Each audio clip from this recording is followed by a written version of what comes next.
하나님의 일을 할 때 이것을 주의합시다. 이런 제목으로 말씀 나누도록 하겠습니다. 최근에 대통령이 바뀌고 대통령뿐만 아니라 국무총리, 장관, 여러 비서들이 이제 교체되고 임명되고 있습니다. 저는 이제 목사이기 때문에 이런 분들이 임명되면 그 중에 좀 신앙을 갖고 있는 분들이 누가 있나, 또 그들이 어떻게 좀 믿음 가운데 역할을 할 수 있나, 이런 것들 한번 보고 확인해 보기도 합니다. 자, 이번 주 국민일보 이렇게 내용을 한번 보았어요. 그런데 이번에 임명되었던 김민석 국무총리 후보가 좀 신앙생활 하고 있다, 이런 기사를 봤습니다. 그렇지 않은지 알았는데 이분도 신앙생활 했구나. 그래서 서울의 영등포에 있는 신길 성결교회에서 다니고 있다. 거기 또 집사라, 이렇게 신문에 나왔고, 좀 검색해 보니까 과거에 그 교회에서 주최하였던 청년 컨퍼런스, 여기서도 좀 강사로 나와서 자기 신앙, 비전, 이런 것들을 이야기했던 것들을 전체를 보진 않았지만 처음부터 한 중간까지 해서 이분이 또 이런 좀 삶을 살았구나, 이런 내용을 보기도 했습니다. 신문에 보니까 요즘에는 또 막중한 책임이 주어져서 더 새벽 기도 자주 간다, 이런 얘기도 하는 걸 들었습니다. 우리보다 낫구나 이런 생각도 하게 되고, 아무튼 좀 또 시기가 시기인 만큼 또 그런 또 하나님의 어떤 분별력이 있었으면 좋겠다, 이런 생각이 들었습니다. 그런데 이분에는 좀 특이한 이력이 있죠. 아시는 분도 아시지만 이분은 원래 서울대 총학생회 그 회장 출신으로 그 김대중 정부 때 김대중 후보의 비서로 발탁돼 가지고 처음 정치에 입문하게 되었습니다. 그리고 그의 나이 32살 때 국회의원에 당선되어서 그때 당시에 최연소로 국회의원이 된 그런 사람이죠. 4년 후 36세 나이에 또 재선을 하게 되었습니다. 두 번의 국회의원이 되었습니다. 그리고 그 2년 이후에 서울시장 후보로, 민주당의 서울시장 후보로 나왔죠. 당시에 다른 후보와 누구랑 경쟁했냐면 이명박 후보, 대통령이 되었죠. 이명박 후보라 치열하게 이렇게 경쟁을 해서 되지는 않았지만 그 정도 젊은 나이에, 38세 나이에 위상이 높았다는 것입니다. 당시에 많은 사람들은 그가 젊고 또 촉망받은 정치인이기 때문에 그가 지금은 아니지만 시간이 지나가면 총리도 하고 또 이후에 대통령도 할 수 있는 그 정도의 사람이다, 이렇게 많은 사람들이 생각을 하였습니다.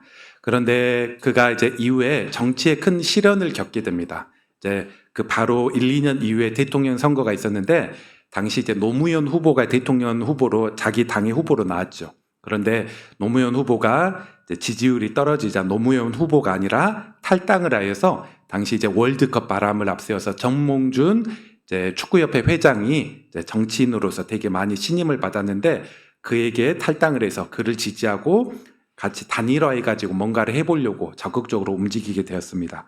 그리고 실패했죠. 그리고 그에게는 꽤 상처가 컸습니다. 많은 사람들로부터 철새 정치인이라 이렇게 비난도 받았고, 또 그의 선택이 옳지 않았다, 그렇게 평가도 받았습니다.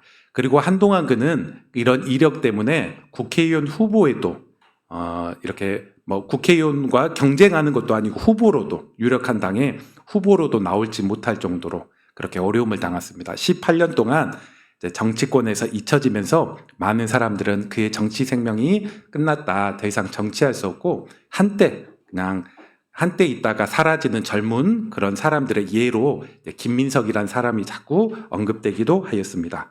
그렇게 살아가다가 18년이 지나고 2020년에 다시 국회의원에, 그가 이전에 있었던 영등포에 당선이 되게 되었습니다. 그리고 좀 시간이 지나가서 이제 국정을 총괄해 나가는 국무총리 후보자까지 된 것입니다. 그분이 젊을 때는 자신만만했겠죠. 그리고 어쩌면 내가 서울시장이 되면 이후에는 이제 대권이다, 내가 한번 40대에 대통령에 한번 노려보리라, 그런 어떤 마음도 있었을지도 모르겠습니다. 왜 없겠습니까? 그렇게 주변 사람들에게도 얘기하는데, 하지만 그는 20년 가까이 야인 생활을 하였습니다.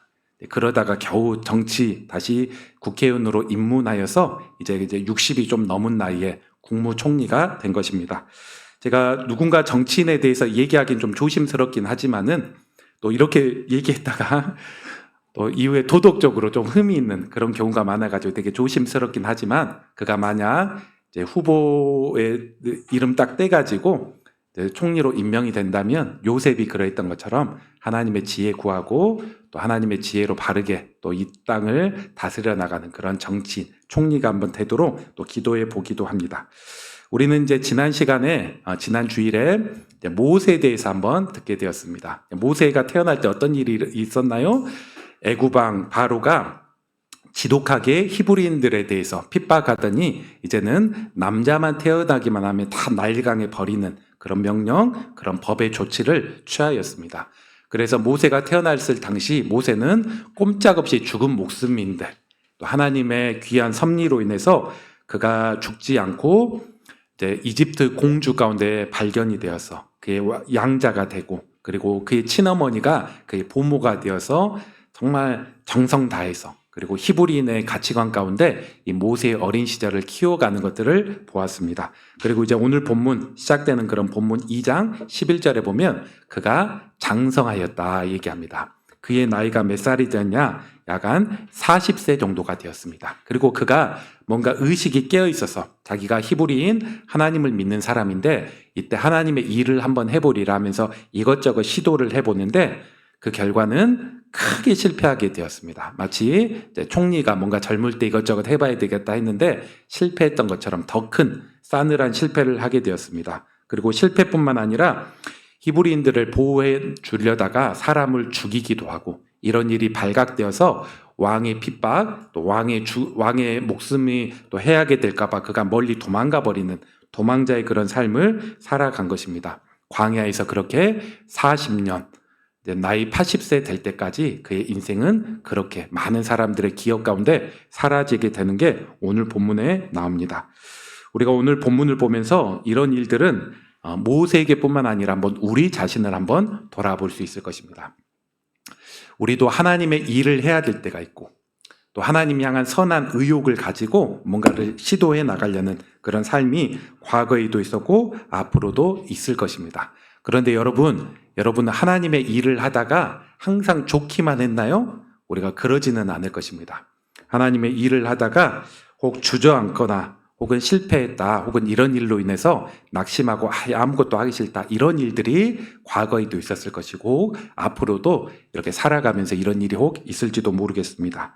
우리가 오늘 본문 이 모세가 이렇게 실패했을 때 나이 80 가운데 광야에 있었을 때 어떻게 하나님이 그를 다루시고 다시 회복시키시고 사명을 주는지를 한번 살펴보므로 한번 우리 인생에도 하나님의 일을 할 때 어떤 좀 주의점, 어떤 것들도 생각하며 살아야 될지 한 3가지로 나누어서 오늘 한번 본문을 보기 원합니다. 우리 첫 번째 배워야 될 것은 하나님의 일은 하나님의 방법으로 해야 됨을 우리는 먼저 배울 수가 있습니다. 자, 출애굽기 2장 11절에 보니까 이렇게 말씀이 시작돼요. 모세가 장성한 후에 이렇게 얘기합니다. 장성한 이후에 그가 나이 40이 되었습니다. 목사님 여기 출애굽기 보니까 40살이란 것은 없는데 어떻게 그런 표현을 합니까? 이렇게 이야기한다면 이 구절과 연관돼서 사도행전 7장 22절 23절에 보면 스데반 집사님 바로 이 일화에 대해서 설교를 합니다. 스데반 집사님의 성령의 감동에 입어서 설교를 하는데 그가 이야기하기를 이 사건을 이야기하기를 모세가 장성하여 나이 40세가 되매 이렇게 표현을 합니다. 그가 지금까지 애굽 왕궁에 있으면서 이집트 왕궁에 있으면서 탁월한 그런 교육을 받았습니다. 군사, 건축, 정치, 여러 모든 방면, 심지어 어떤 종교에 관련돼서도 연설, 이런 탁월한 그런 교육을 받았습니다. 한마디로 그런 엘리트였죠. 이집트 엘리트였고 왕자 중에 탁월했던 그런 사람 중에 한 명이었습니다. 그렇게 이제 나이가 40이 된 것입니다. 그가 왕궁에 살면서 이런 생각을 하였죠. 하나님이 나를 어릴 때 이렇게 히브리인들 다 죽을 뻔했다고 하는데 나도 히브리인인데 죽을 뻔했는데 살려주었다면 그리고 애국 궁정에서 나를 특별하게 엘리트 교육을 받게 했다면 분명 이유가 있을 것이다. 이런 소명의식, 하나님의 일을 해야 되겠다는 그런 마음이 있었습니다. 나 혼자면 편하게 이곳에서 있고 안전하게 살 수가 없다. 이런 생각이 들었던 것입니다. 그러면서 그가 생각하기를 하나님이 이런 쭉 일련의 과정을 보니까 나를 사용하여서 내 동족인 이스라엘 백성을 뭔가 구원하고 도와주려고 하는 그리고 과거에 조상들에게 분명 다시 가나안 땅이라고 이렇게 갈 것이라고 약속했다고 하는데 그 약속이 혹시 나를 통해서 뭔가 하나님이 사용하여서 이루어지지 않을까 이런 생각을 하게 되었습니다. 그러면서 어느 날 길을 지나는데 애굽의 한 관리가 히브리인들을 때리고 지독하게 핍박하는 것을 보았습니다. 화가 났죠. 동족이 그렇게 어려움 당하니까. 그러다가 좌우를 살피면서 보는 사람이 없는 것을 보고 그 이집트 사람을 쳐 죽여버렸습니다. 그리고 그를 모르는 땅에 묻어서 아무도 본 사람 없지, 완전 범죄지 이렇게 생각하고 아무 일 없는 듯이 살아가는 그런 행동을 하였습니다. 사실 우리가 사람을 죽는다는 게 그냥 성경에 있는 쪽 흐름이지만은 우리가 아무리 잘못을 해도 사람을 죽여서 막 숨기고 그러지는 않잖아요. 그런데 모세는 내가 하나님 일을 해야 되겠다. 하나님 뭔가 쓰시려고 하는 것 같다. 그런 어떤 마음은 들었는데 그만 그가 그런 마음 가운데 의욕 또 어떤 그런 분노 이런 것들을 참지 못하고 사람을 죽여버리는 그런 일이 있었다는 것입니다. 그리고 이 일이 아무도 모르는 줄 알았는데 다음 날 가면서 두 히브리 사람이 막 싸우고 다투는 것입니다. 둘에게 얘기하기를 아니 안 그래도 우리 민족이 이렇게 힘든데 너희들끼리 이렇게 싸워서 되겠느냐 중재하였습니다. 그들이 모세에게 이야기하죠. 너가 어제 사람을 죽이더니 무슨 책임으로 우리를 이렇게 말리느냐 우리까지 죽이려 하느냐 그렇게 얘기를 하는 것입니다.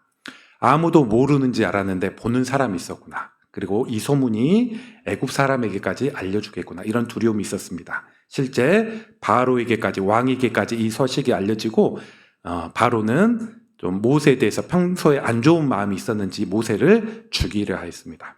자기의 목숨을 위해서 이집트를 떠나서 광야에 도망쳤죠. 도망치고 평생 나는 이런 떠돌이로 나그네로 살 수밖에 없겠구나 이렇게 생각을 하게 된 것입니다.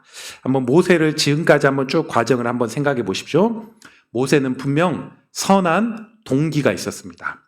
내가 하나님께서 특별하게 나를 살려주시고 엘리트 교육 받게 해주셨는데 의도가 있을 것이다. 내가 여기서 나만 편하게 있어서는 안 될 것이다. 그런 생각 가운데 하나님이 이제 때가 되어서 뭔가 하나님께서 이스라엘 백성을 구원할 시기도 가까웠을 것 같은데 하나님의 일을 해야 되겠다. 이런 선한 동기, 목적이 있었습니다. 하나님의 일을 감당하려고 하였습니다. 그런데 뭐가 문제인가요? 그는 선한 동기와 목적에도 불구하고 하나님의 방법이 아닌 자기의 방법, 자기의 의욕, 자기의 어떤 분노 가운데 치우쳐서 그렇게 행동을 해보려고 있다는 것입니다.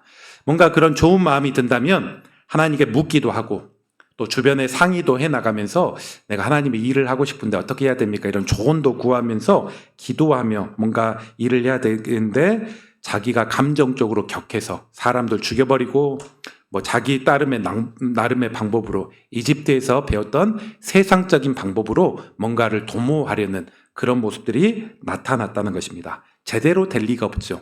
잠시 잘 된다 싶더니 그대로 뭔가 흐트러져 버리고 어려움 당해버린 게 모세의 삶이고 우리의 인생임을 고백합니다. 그리고 이런 모습은 모세뿐만 아니라 오늘 우리에게도 나타나는 그런 일이기도 합니다.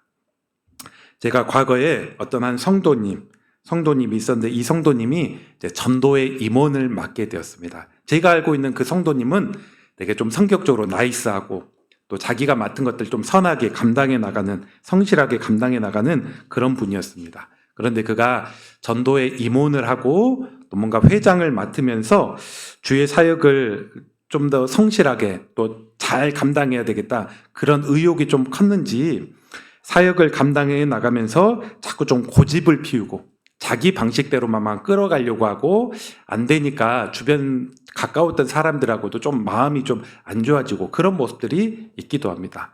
주변 사람들이 저 사람 안 그러는 분인데 왜 그러지 이렇게 하기도 하고 서로 좀 어렵죠.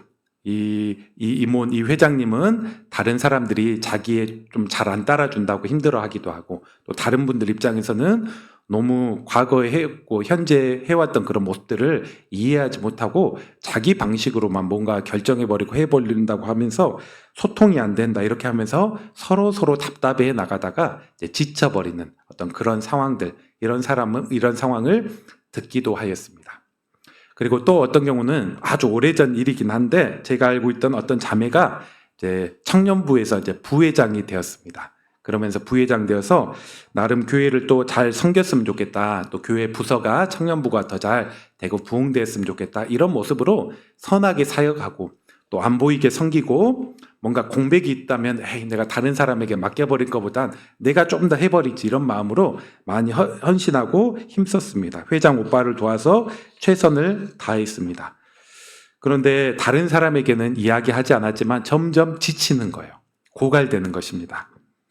분명 하나님을 사랑했고 열정과 힘이 있었지만은 이것들을 너무 과하게 좀 써버린 나머지 자기를 잘 돌보지는 못했다는 것입니다. 그러면서 그냥 사람들이 저 자매 참 잘하고 있다. 부회장 참 성실하게 잘하고 있구나. 이렇게 생각하고 임기가 딱 1년이 마치게 되었습니다. 그런데 그 자매가 부회장이 임기가 마치는 동안 한동안 교회를 떠나게 되었습니다. 사람 만나기도 싫고 다른 교회에서 예배 몇 주 동안 드리고 싶습니다 하면서 몇 달 동안 좀 방황하는 그런 이야기도 듣기도 했습니다. 물론 이제 이후에 다시 교회에 오긴 왔지만은 임기 끝나니까 사람 만나는 것도 싫고 여기 있는 것도 싫고 그렇습니다 하면서 방황하는 그런 이야기도 듣기도 합니다. 우리가 이런 이야기를 듣고 사랑하는 여러분은 어떤 모습으로 또 주의 일을 과거에 감당했는지를 한번 우리 자신들도 한번 돌아볼 수 있을 것입니다. 우리가 선한 동기가 있고 또 어쩌면 세상적인 능력도 우리에게 있을 줄 모르겠습니다. 남들보다 좀 잘 배웠고 이런저런 경험들이 있을 수 있을지 모르겠습니다. 하지만 우리가 이런 것들로만은 하나님의 일을 감당할 수 없습니다. 분명 세상의 지혜와 경험들도 우리에게 유익하게 사용될 수 있지만은 분명 하나님의 일은 하나님의 방법, 하나님의 지혜, 그리고 하나님 사람들과 협동해서 이 모든 것들을 감당해 나가는 게 바로 하나님의 뜻인 줄 믿습니다. 그러므로 우리는 하나님의 지혜를 구해야 될 것이고 또 하나님 앞에 어떤 때는 참고 인내하는 법도 배워야 될 것입니다.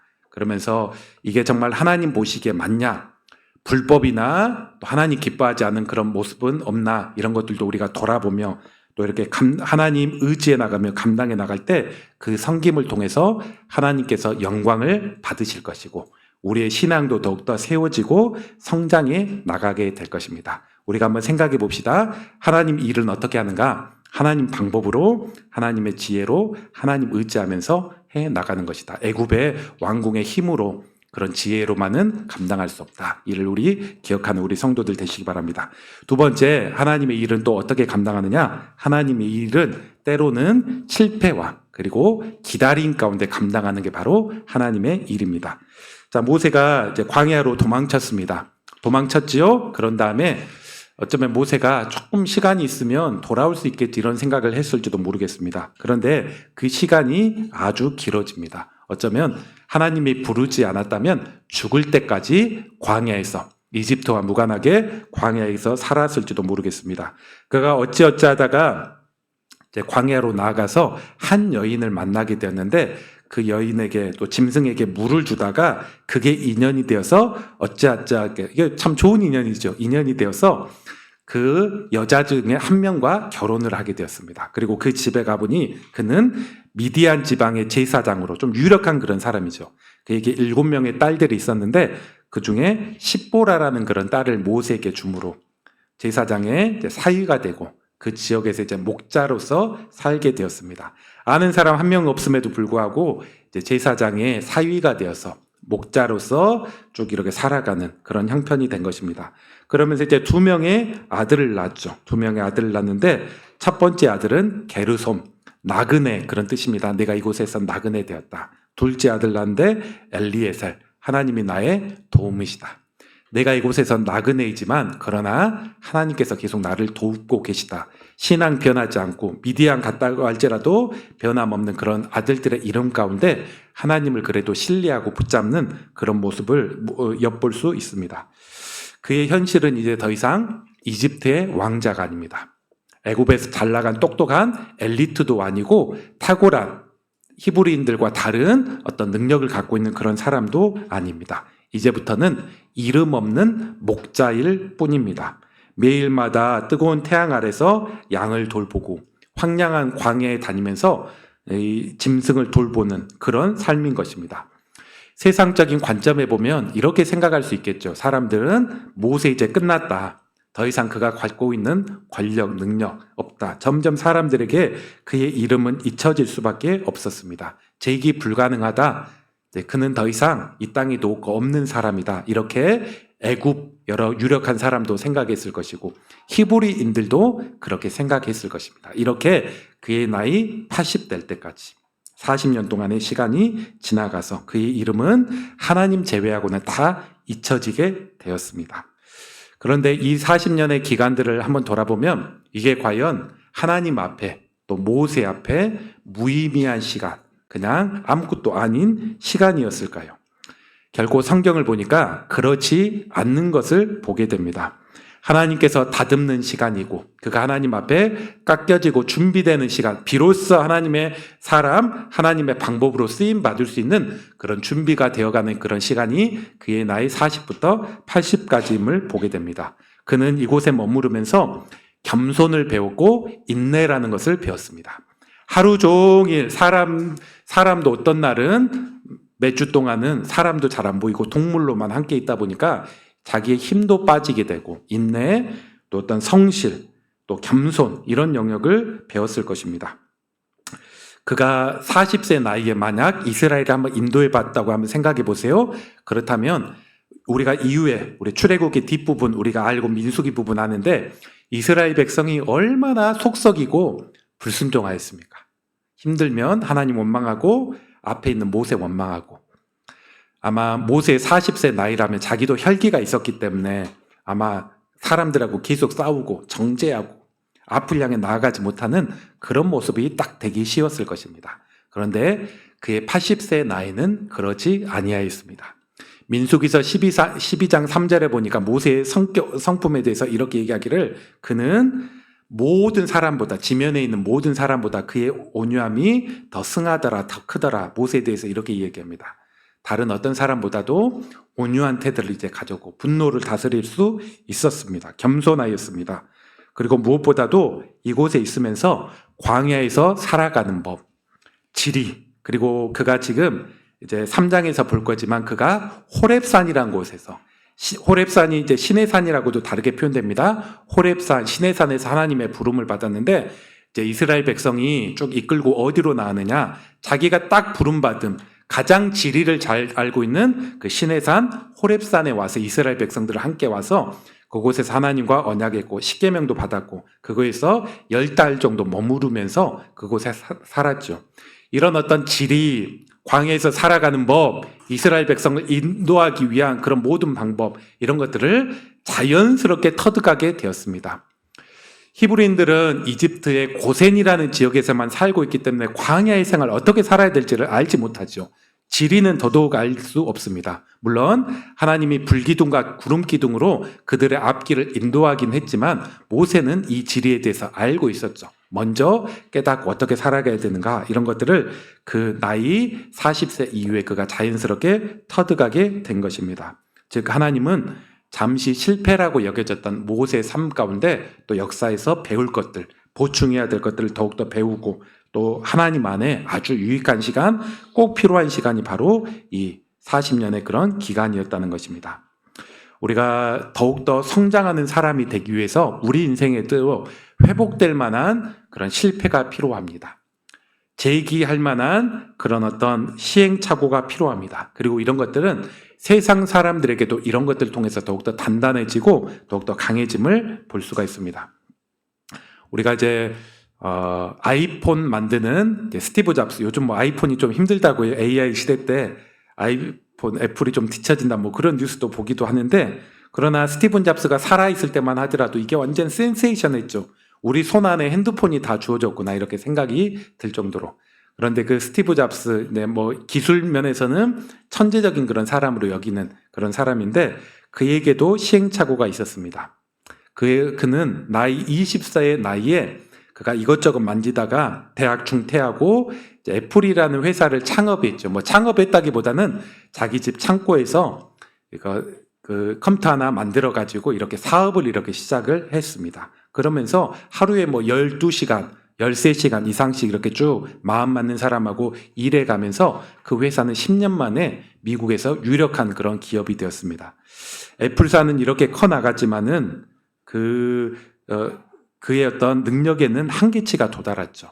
그러면서 자꾸 주변에 있는 직원들이 그 스티브 잡스에 대해서 신뢰하지 못하고, 그래서 결국 그는 그 CEO 자리에서 내려오고 전문 경영인을 세워야 됐습니다. 그리고 또 전문 경영인과도 마찰이 있어서 결국 그는 그의 나이 30세 나이에 그가 세웠던 그 애플사에서 쫓겨나게 되었습니다. 참 많은 그가 인터뷰를 보면 그때 세상이 끝나는 줄 알았다. 내가 20대 내 모든 것들을 헌신하면서 12시간, 13시간 세상 아무 놀 것도 안 놀고 그것만 바라보고 살았는데 내가 그곳에 30대 초반에 쫓겨나면서 나는 이제 끝났구나. 아무것도 할 수 없는 그런 사람이구나. 그렇게 생각했다는 것입니다.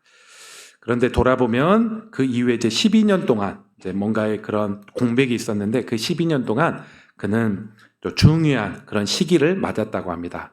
넥스트라는 회사도 만들고 또 픽사라는 어떤 만화 영화 만드는 그런 회사도 만들고 그렇게 해나가면서 그의 창의적인 아이디어를 더 확대시키고 또 꼭 컴퓨터 분야가 아니라 이것들이 다른 것들에 어떻게 좀 사용될 수 있는지, 그리고 어떻게 직원들과 함께 살아야 되는지 이런 것들도 고민했다고 합니다. 그러다가 1997년에 다시 애플사가 어려울 때 사람을 찾다가 스티브 잡스를 다시 데리고 오죠. 다시 복귀하였습니다. 그리고 스티브 잡스의 아이디어를 기반해서 손안의 핸드폰, 손안의 스마트폰, 그런 개념, 그 전까지만 하더라도 스마트폰이라는 개념이 없죠. 그런 개념을 도입해 나가면서 획기적인 그런 제품, 또 가장 큰 기업으로 발전하기도 하였습니다. 우리가 이런 것들 보면 하나님 사람은 말할 것도 없고 세상 사람들에게도 우리가 뭔가 실패를 통해서 배울 수만 있다면 이런 시행착오들은 유익하게 되는 그런 모습을 볼 수가 있습니다.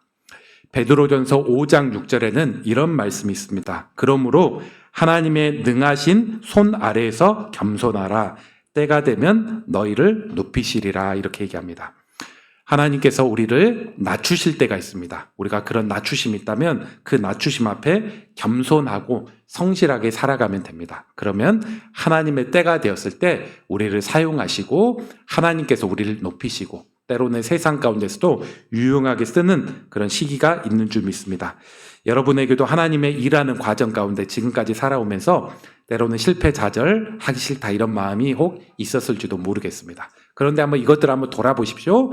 그러면 이게 우리가 배우려는 시야만 있다면 이것들 통해서 이런 시행착오들 통해서 우리가 배우는 것들이 있었을 것이고 강해지는 것들이 있었을 것이고 하나님이 이것들을 선용해서 우리의 인생 또 하나님 앞에 쓰임받을 그런 인생으로 더 사용하시는 원리가 있었을 것입니다.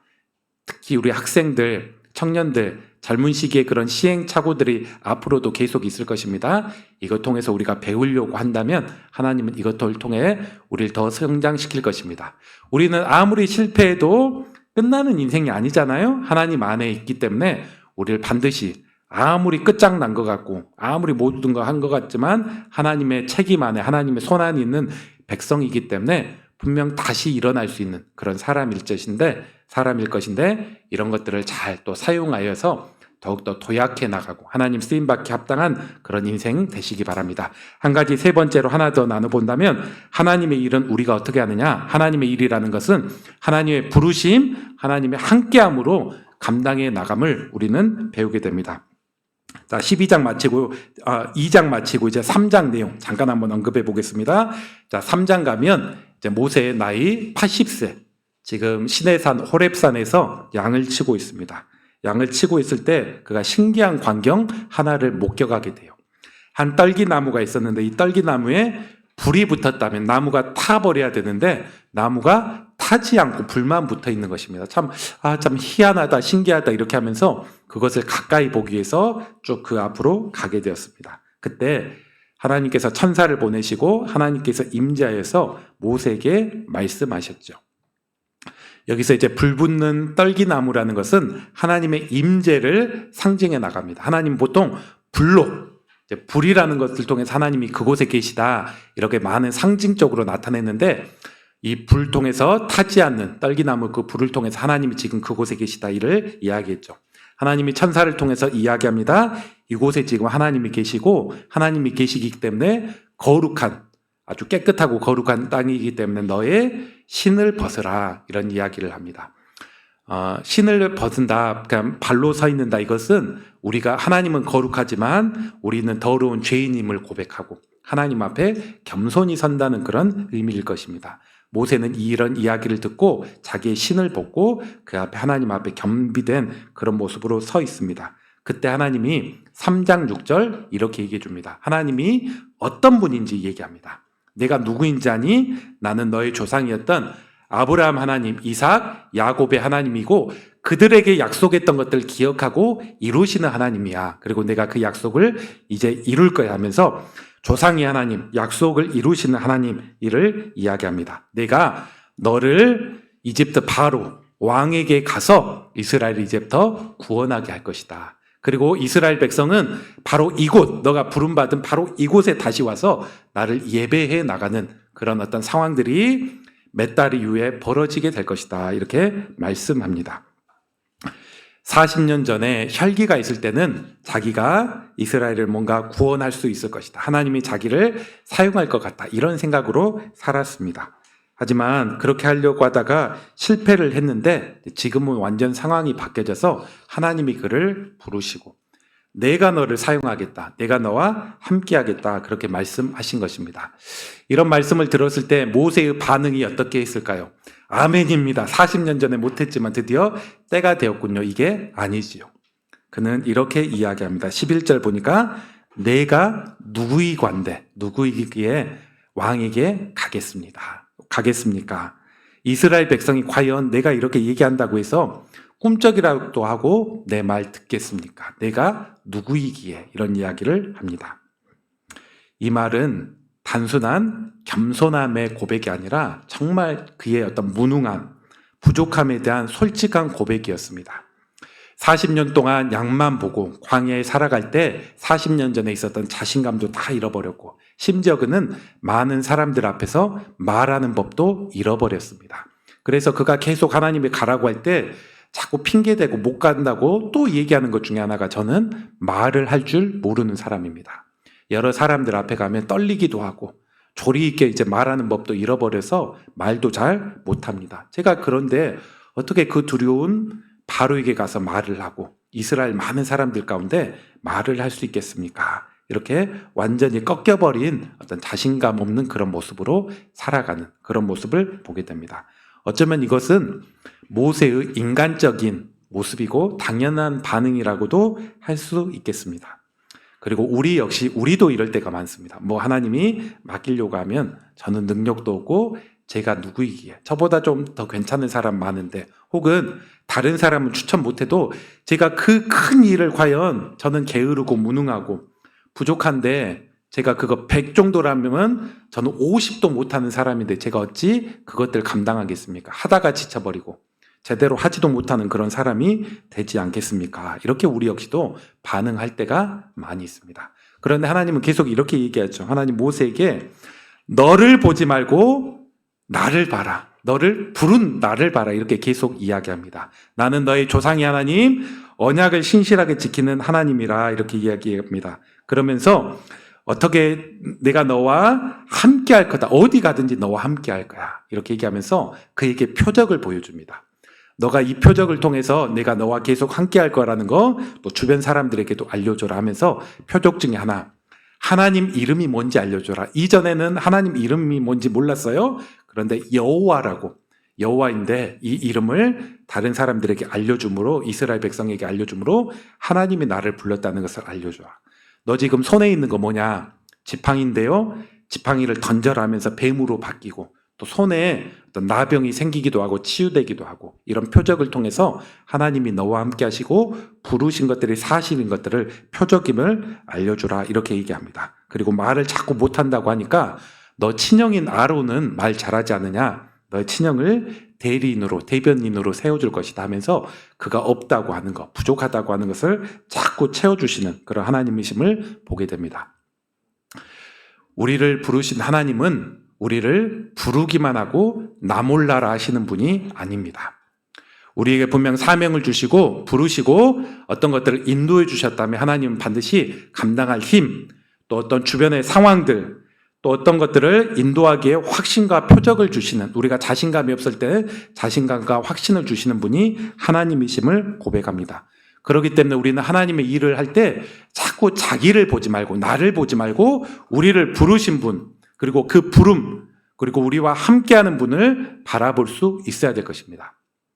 우리가 최근 열왕기 상으로 말씀 큐티하고 있는데, 이제 좀 넘어가면 열왕기 하 유명한 구절 중에 아람 군대가 북이스라엘을 쳐들어왔습니다. 도단이라는 성을 다 포위해버렸죠. 그때 엘리사의 제자였던 게하시가 너무 두려워서 부들부들 떨고 있으니까 엘리사가 기도하기를, 하나님, 제자 게하시의 눈을 열어서 하나님이 우리와 함께하는 것을 보게 하소서 할 때, 눈이 샥 열렸을 때 하나님이 불병거와 불말로 다 영적인 것들로 도단을 지키고 있고, 그리고 그 적군을 포위하고 있는 그런 모습을 보게 되었습니다. 그러면서 게하시가 더 이상 두려워하지 않았죠. 뭘 얘기합니까? 우리의 부족한 능력을 보는 게 아니라 하나님을 보고 하나님의 부르심, 하나님의 능력을 볼 수 있어야 될 것입니다. 성도 여러분, 우리가 이 원리를 잘 기억해야 돼요. 우리가 하나님이 부르시고 또 뭔가 임명하시고 인도함 받아서 어떤 데가 역할과 책임을 맡고 이렇게 해야 될 때가 앞으로도 분명히 세상 가운데 교회에서 있는데, 어떻게 해야 되냐? 나를 부르신 분, 그리고 불렀다면 우리를 그냥 두고 모른 채 하고 나 몰라라는 분이 아니라 반드시 하나님이 필요하게 해주신다. 우리가 욕심 좀 내려놓고 과욕 좀 내려놓고 그렇게만 할 수 있다면 우리는 분명 하나님의 부르신 가운데 이 모든 일들을 감당해 나가고 성장해 나갈 수 있을 것입니다. 제가 하나님께서는 저를 어린 시절 고등학교 2학년 때 제가 다니는 그런 교회 회장으로 임명하시고 부르셨습니다. 제가 그때 사실 믿음이 없었어요. 그냥 다른 사람 볼 땐 좀 성실한 것 같아가지고 이제 좀 어떻게 투표로 해가지고 되었는지 모르겠는데, 제가 저를 그때 돌아볼 때 간간히 목사님 언제 회심하고 그랬습니까? 하면 전 고2 때라고 생각합니다. 될 때까지만 하더라도 하나님의 존재에 대해서 알았고, 뭔가 마음으로는 힘들 때마다 의지했지만 과연 내가 그 예수님을 내 인생의 주관자요, 내 구원자로 내가 과연 그렇게 믿었는가, 또 성경에 나타나는 거듭난 자의 그런 삶의 흔적이 나타났는가 했을 때는 그러지는 않았던 것 같습니다. 회장 임명됐을 때도 그렇지는 않았던 것 같습니다.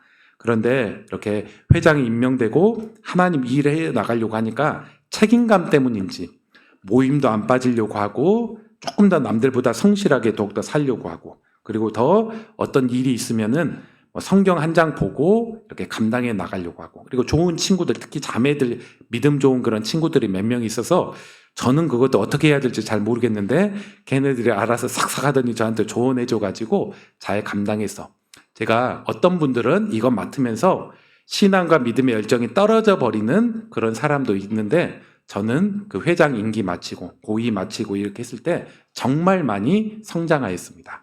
교회도 살아가는 법도 알았고 소속감도 깊어져 나갔고, 내가 대학이 돼서 광주에 있을지 어디 있을지 그때 당시엔 잘 몰랐지만 어디 있든 내가 하나님 위에 좀 살도록 해야 되겠다, 그런 마음들이 이제 배우고 그렇게 성장했던 것 같습니다.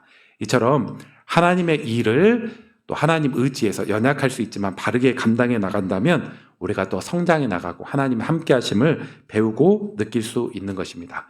오늘 한번 말씀을 정리해 보겠습니다. 오늘 모세가 40세에 하나님 일하려고 하다가 좌절한 이야기, 그리고 하나님께서 그를 다시 부르신 그런 내용을 보게 되었습니다. 우리는 이 일을 통해서 하나님이 모세뿐만 아니라 우리 인생도 어떻게 좀 다듬어 가시는지 배워야 될 것입니다. 하나님 일 어떻게 해야 되나요? 첫 번째, 우리가 하나님 일 하려고 하면 왕궁의 능력 가지고만, 의욕 가지고만 해서는 안 되고 하나님께 묻고, 하나님 방법인가, 하나님 뜻인가, 하나님 의지에 나가서 그렇게 해야 될 것입니다. 그럴 때 살아나고 유익하게 됩니다. 그리고 두 번째, 비록 우리가 시행착오가 있을 수 있고 기다림이 있을 수 있지만 이게 우리에게 유익한 거임을, 좌절했을 때도 하나님 안에 좌절해 나간다면 우리는 더 성장해 나갈 수 있을 것입니다. 세 번째, 하나님이 우리를 부르셨다면 우리 그 부르심, 우리와 함께 하신 분, 우리 자신을 보지 말고 문제의 크기를 보지 말고 우리를 부르신 그 하나님 앞에 더욱더 주목해 나갈 때 우리는 그 일을 넉넉히 감당해 나갈 수 있을 것입니다. 이게 오늘 모세를 통해서 보여준 본 아닌가요? 모세는 아무리 자꾸 말하는 법까지 잃어버렸지만 나를 보라고, 나와 함께하는 법을 함께하는 그런 분을 보라고 이렇게 했을 것입니다. 우리가 이런 능력으로 오늘 우리에게 맡겨진 그런 믿음의 삶 자리를 감당해 나가고 앞으로 더 크게 하나님 앞에 쓰임 받는 믿음의 인생 되기를 주의 이름으로 축원합니다.